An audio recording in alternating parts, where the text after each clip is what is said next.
지식재산가 세상 이야기를 전해드리는 방구석 유튜버 김기환 TV. 네, 안녕하세요. 김기환 TV의 김기환입니다.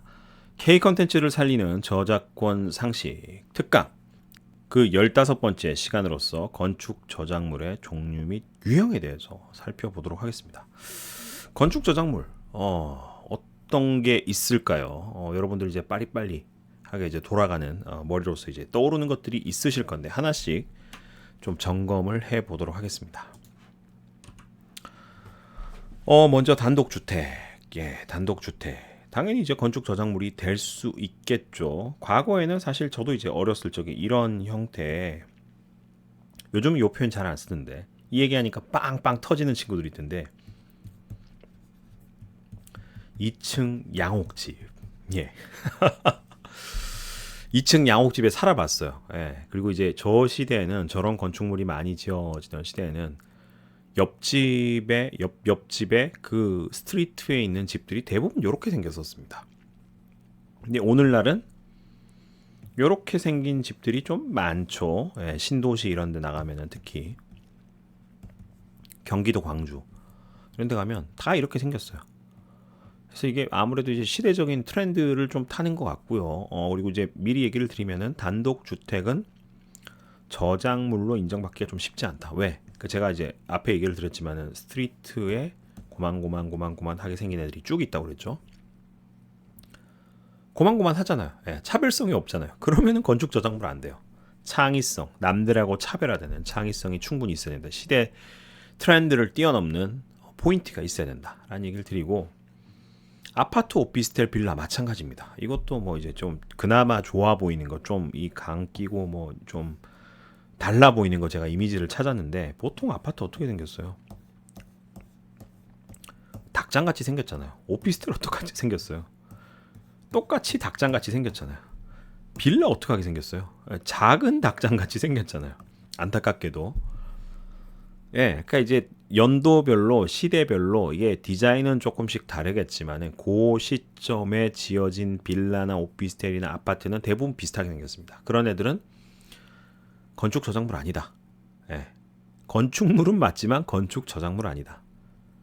예, 저작물로 인정받을 수 없다. 그래서 그걸 뺏겨서 만든다, 참고해서 만든다라고 해서 저작권 침해가 성립될 가능성은 굉장히 낮다.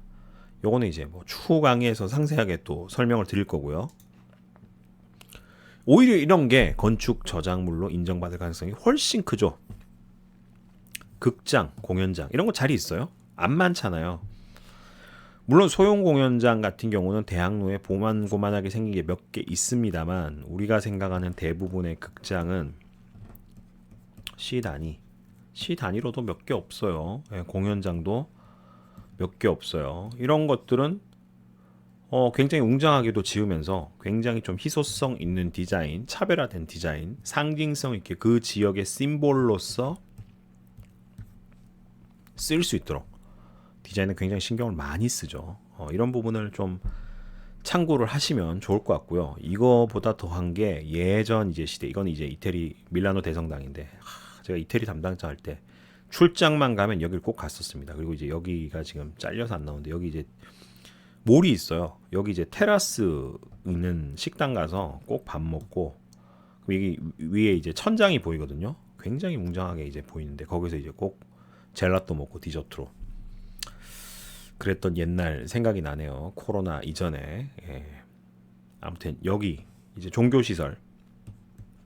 요즘은 이제 우리나라 교회가 원체 많으니까 고만고만하게, 동네에 이제 고만고만하게 생긴 교회들이 굉장히 많습니다만, 이 시대만 해도 그 지역 도시, 이제 센트럴 뭐 이런 표현 쓰는데, 유럽 국가들은 그 지역의 도시의 한복판에 이제 광장이 있고 주로 이제 종교 시설, 성당이나 교회가 있고, 이걸 중심으로 해서 이런 식으로 확장된 형태로 건축을 했었어요. 예, 도시 계획을 했었습니다. 그러다 보니까 이제 그 지역, 그 도시에 이제 한복판에 있는 상징물이다 보니 굉장히 신경 써서 만들었고, 여기 보면 이제 숫자가 정확하게 생각 안 나는데 사람 형태의 조형물이 다 붙어 있어요. 진짜 같아요. 정말 디테일합니다. 그래서 이제 이 건축물이 더더욱 대단한 거고, 우리나라도 뭐 이제 이름 있는 성당이라든지 이름 있는 교회 가면은 대단하죠. 강남에 있는 그 모 교회 같은 경우도 최근 이제 지은 모 교회 같은 경우도 굉장히 웅장하고 건축물로서 건축 저작물로서의 가치가 상당하죠. 예, 그런 시설들이 많다. 그리고 이제 의료 시설. 물론 이제 작은 의료 시설, 동네 병원 같은 경우는 빌딩 안에 입주해 있으니까 이거는 별개로 봐야 되는데, 아예 지을 때부터 서울대병원처럼 목적 자체를 의료 시설로 해서 짓는 것들은 그 지역이나 그 재단이나 어떤 특징을 좀 살리기 위해서 조금 희소성 있게 지을 가능성이 높습니다. 예, 그래서 이제 뭐 물론 이제 앞에 언급드렸던 종교 시설이나 문화 시설만큼은 아니겠지만 건축 저작물로서의 가치가 있을 가능성이 상당하고요. 예, 서울대병원, 그리고 이제 뭐 연대에서 운영하는 세브란스 병원 같은 경우도 굉장히 좀 희소성 있게 빌딩을 지었죠. 그 거의 뭐 빌딩이라고 봐야 되니까. 마산병원 이런 것도 그렇고, 그런 것들은 이제 일반 건물, 일반 병원 건물하고 육안으로 봤을 때 확연히 차이가 나잖아요. 예, 아무래도 이제 그런 것들이 건축 저작물로서 가치가 있다라고 보시면 되고, 교육연구시설, 이제 교육연구시설 뭐 여러 가지가 있는데, 연구단지는 사실 요즘 트렌드가 좀 비슷비슷하게 짓는 것 같고, 대학교는 아무래도 건물 하나하나를 굉장히 희소성 있게 짓죠. 예, 굉장히 이제 개성을 살려서 예쁘게 좀 많이 지으려고 신경을 쓰고, 이게 대구에 있는 이제 계명대학교예요.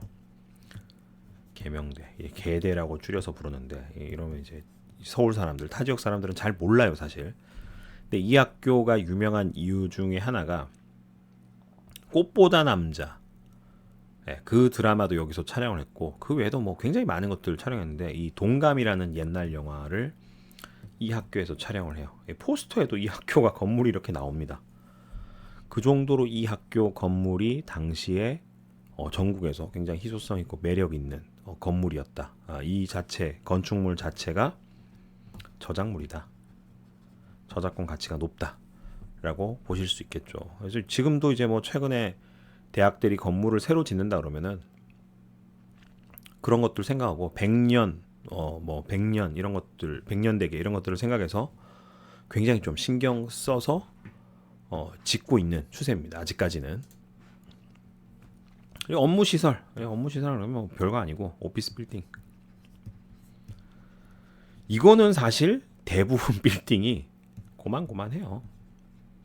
예, 뭐 명동, 종로, 강남, 뭐 여의도 나가면 다 고만고만한데, 이 플래그십, 그 지역의 랜드마크가 될 정도의 건물들, 뭐 예를 들면 잠실에 있는 롯데월드 타워라든지, 여의도에 지금 제일 높은 건물 파크원이라든지, 옛날 건물 뭐 63빌딩 이런 것들, 뭐 LG 트윈타워 이런 것도 이제 뭐 36층짜리밖에 안 되는 건물이긴 하지만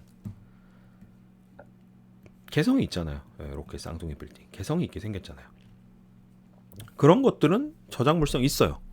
하지만 제가 얘기 드리는 대다수의 건물들, 오피스는 고만고만하게 생겼기 때문에 저작물로서 가치가 별로 없다, 거의 없다 라고 보시면 될 것 같고요.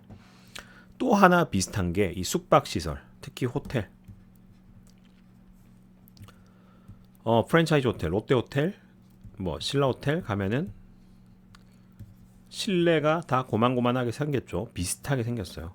그러니까 아까 인테리어에 대한 압수업에서 인테리어에 대한 저작물, 인테리어도 실내 건축도 포함된다 얘기를 드렸는데, 객실이 개성이 없어요. 객실이 다 그놈이에요. 생긴 게. 그러면은 건축 저작물 아니다, 인정 못한다, 개성이 없다. 방마다 다 똑같은데, 방이 이제 50개 있는데 50개 방이 다 구조가 조금씩 틀릴 뿐이지 고만고만한데 이게 무슨 의미가 있어요. 그래서 숙박시설은 가능하면 건축 저작물로 인정받기 어렵다라고 참고하시면 될 것 같고요.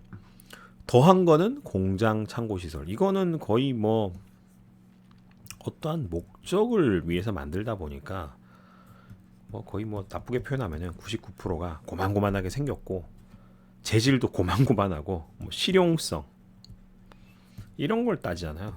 예, 그래서 사실 이런 창고 모양, 이런 공장 모양은 여러분들 정말 흔하게 많이 보시죠. 예, 이거는 건축 저작물로서의 가치가 거의 뭐 전혀 없다라고 보셔도 될 것 같습니다. 근데 이제 방송통신시설, 방송국 이런 것들은 또 몇 개 없다 보니까 조금 희소성 있게 지어요. 그 MBC 상암 같은 경우도 약간 뭐 이렇게 생겼나? 이렇게 생겼죠. 조금 이제 특이하게 생겼죠. 이런 것들도 조금 이제 희소성 있는. 그러니까 몇 개 안 짓는 거 이런 것들은 희소성 있고 이제 공장에서 대량 생산하듯이 아파트라든지 단독 주택이라든지 뭐 이제 오피스 일반적인 오피스 빌딩 같은 경우는 거의 뭐 대량 생산 막 찍어내듯이 흔하게 볼 수 있는 것들은 저작물 가능성, 저작물성이 굉장히 낮다, 없다 이렇게 보시는 게 좀 수월하실 것 같고요. 자원순환 관련 시설 그래서 이제 요즘 뭐 ESG 경영이다 해서 뭐 이게 뭐냐 하면은 재활용 공장이에요. 그냥 쉽게 생각하시면 공장인데 이것도 일반적인 공장이다 보니까 저작물성 거의 없어요. 그러니까 이게 초창기에 생겼을 때는 몇 군데 없다 보니까 그 약간의 희소성이나 레이아웃이나 뭐 이런 게 조금 있었는데 지금은 그냥 없다라고 보시면 되고요. 발전 시설 이게 태양광 전지 이거는 정말 흔하게 볼 수 있잖아요. 그 지난 정권에서도 뭐 이제 산 다 깎아내고 이거 그냥 뭐 막 깔아가지고 좀 말이 많았는데 이거 같은 경우도 똑같아요. 생긴 것도 똑같고 그래서 이거 자체만 놓고 보면은 건축 저작물성 전혀 없습니다. 근데 이런 식으로 인테리어 요소 또 뭐라고 해야 될까? 신미감 이런 쪽에 이제 포커스를 주는 이제 뭐 솔라트리라고 보통 부르죠. 솔라트리 같은 경우는 이 아이디어는 비슷비슷하지만 국가마다 내놓는 솔라트리 디자인이 다 틀립니다. 그런 거 같은 경우는 건축 저작물로서의 가치가 또 충분히 있죠. 그래서 이번 시간에는 건축 저작물의 유형에 대해서 살펴봤고요. 어떤 것들이 건축 저작물성이 있을 가능성이 크다. 어떤 것들은 좀 어렵다.